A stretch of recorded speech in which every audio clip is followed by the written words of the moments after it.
Bettors are always looking for an edge, and last week we talked a little bit about having an edge with weather, but now I want to talk about playing surface, grass or field turf.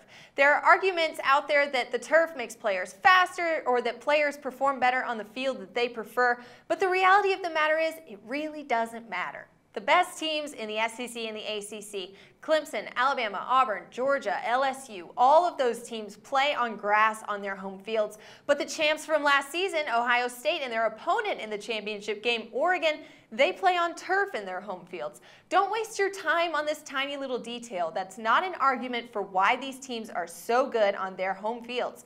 Crowds make a difference. Players and coaches make a difference. And sure, weather can definitely be a factor, but playing surface, I'm just not buying into it. In this day and age, every team has enough experience on both types of fields, as even high schools are using turf.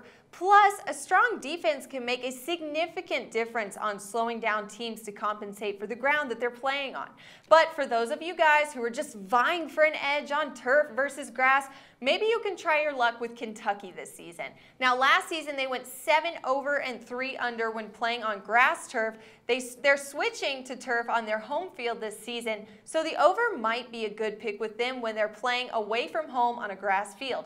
Those games will be South Carolina in week 2, Mississippi State in week 7, and UGA in week 9. Now, as for their home field games in Lexington, well, they went 5 over and 2 under in those games last season. With the new turf, they're supposed to be a lot faster, and Kentucky lost huge compliments to their defense when linebackers Bud Dupree and Zadarius Smith left to the NFL after last season, meaning we may see a lot of points scored on their field this season as well.